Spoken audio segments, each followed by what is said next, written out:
Good morning and welcome to Church at Home with Rachael for Tuesday, the 7th of September.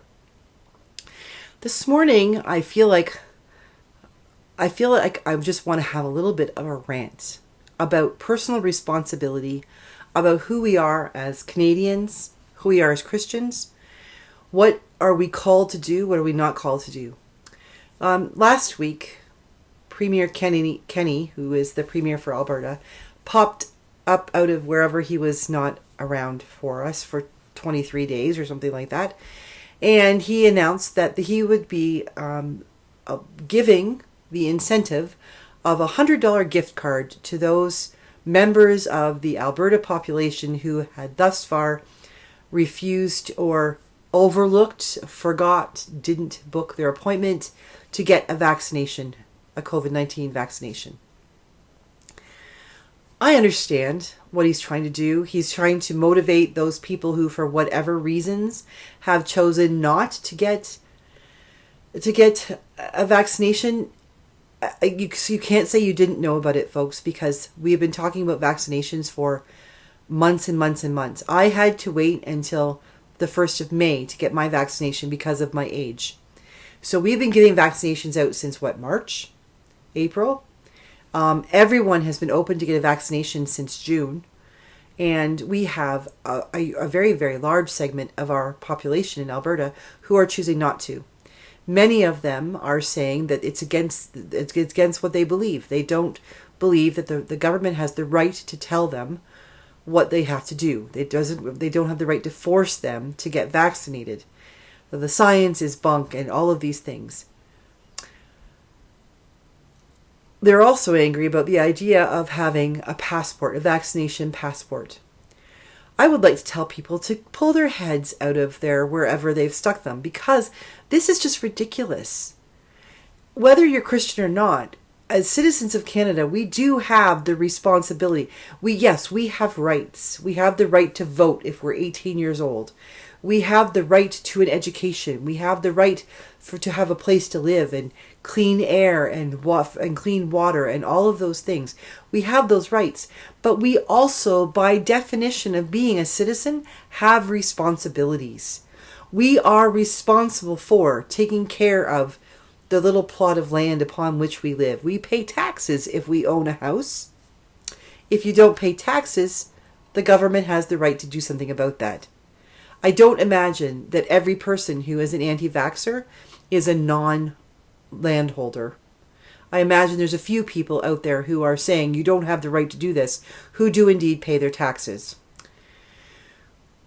We have the responsibility of trying to make sure that we don't hurt others. We don't drink and drive.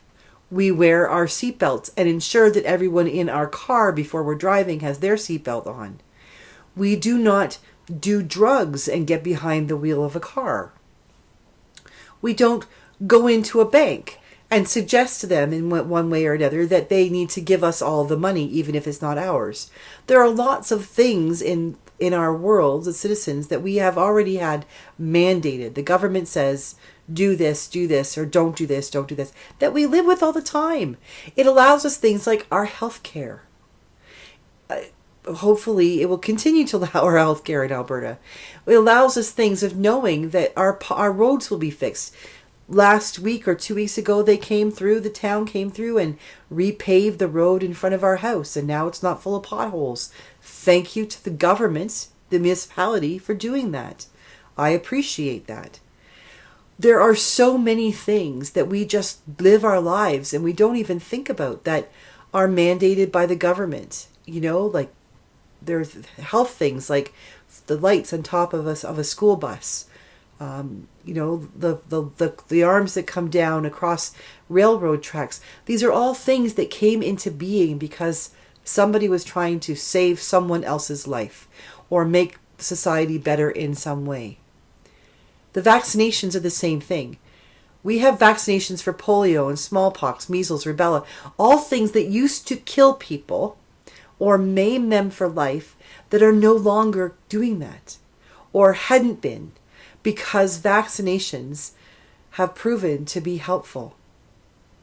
The difference of the vaccinations now, the the medicine now versus then is that in this case, COVID-19, the coronavirus, scientists from around the world agreed to share their information. They worked together. They weren't working at counter purposes or off in their own corner, developing things and trial and error by themselves. They were showing, okay, that didn't work, so try this. And it worked because it worked fast.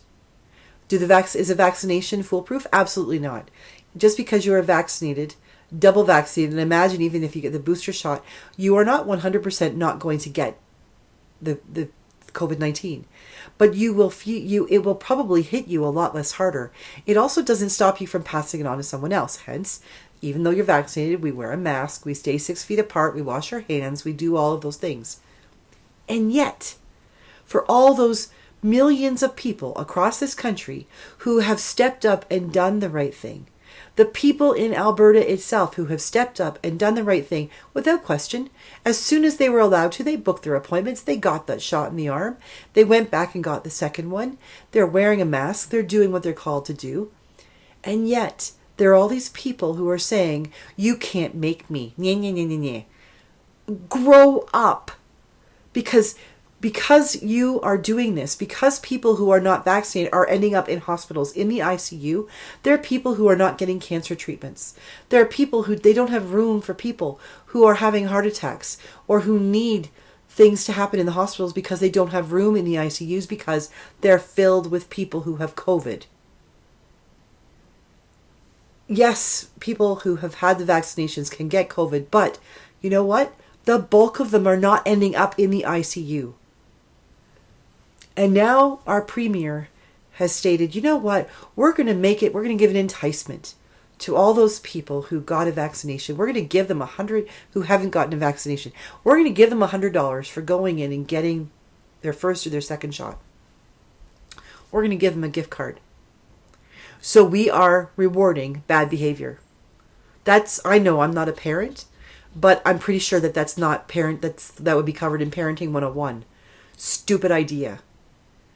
What about all those people who took time off work, and some of them, many of them, myself included, had to take a day off work because they had to deal with the symptoms of, or the side effects of the vaccination, who took time off work and maybe took a day off work, who don't have a great paycheck, who are, hand to mouth or like paycheck to paycheck, who still took time to do the right thing. All those people who had to homeschool their children, even though it meant they couldn't go to work and make their paycheck, who maybe had to go on CERB or live through unemployment insurance as long as it lasted because of COVID. What about all those people who are trying so hard to do the right thing that could handle having $100, gift card to a grocery store or for gas or something like that? If you're going to hand out money, Kenny, why wouldn't you hand it out to those people who stepped up and did the right thing? And then maybe people might then follow in their footsteps. But no, we are giving an incentive to people who have behaved badly. And all that I seem to think that this would happen is that when you incentivize bad behavior, it just increases bad behavior. So they stomped their feet, had temper tantrums, and now you're going to say, well, if you'll do the right thing, we'll give you an ice cream cone. So the next time they want an ice cream cone, do you think they're going to do the right thing? Or they're going to kick up a fuss and have another temper tantrum?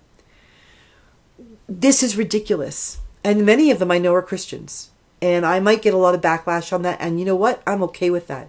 Because Jesus went around healing. We read about that on Sunday's Gospel, that Jesus healed someone who wasn't even part of his group. He healed a Gentile the Syrophoenician woman's daughter.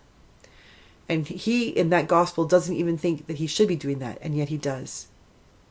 Well, we're asking all of our healthcare workers to heal people, regardless of whether they are of the ones who chose to do the right thing or the ones who didn't. They're not making a case for you didn't get a vaccination, so we're not going to help you.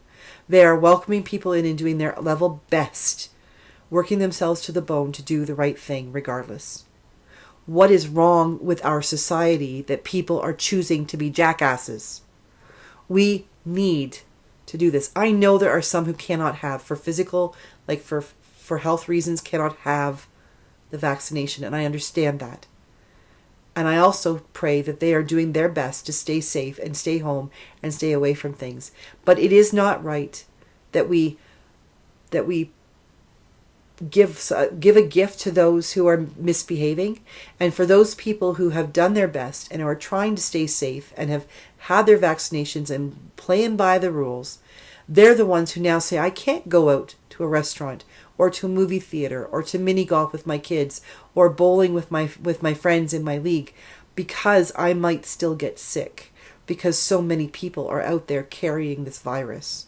Shouldn't it be the other way around?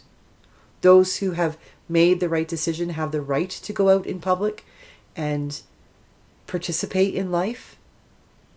People need to make the right decision. Christians, absolutely, everybody, doesn't matter. But especially as Christians, we need to think about it. Is Jesus telling us really that it's more important that we exercise our right to protest than it is to make sure that we are not making someone else sick? I don't think so.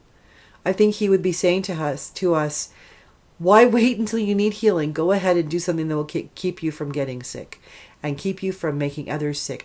Do unto others as you would have them do unto you. I would never want to make another sick, so I got my vaccinations. How about you? Something needs to change in our society. And I think it has to start with the people who go to church and profess a belief in Jesus being the ones to stand up and say, this is the right way. This is the way to be a Christian. This is the way to be a citizen. This is the way to do it.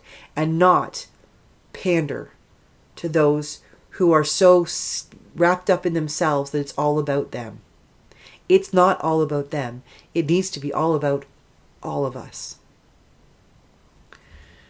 Feel free to comment. Feel free to tell me I'm wrong. But let's have a conversation. And let's figure out a way to help others to be trusting and recognize that we are all in this together, whether or not we want to be. And better that we all then take good care of each other. Have a good day. God bless you. And I will see you again on Wednesday when I will pick a different topic and something a little less contentious and something maybe happier to talk about on Church at Home with Rachael. God bless everybody.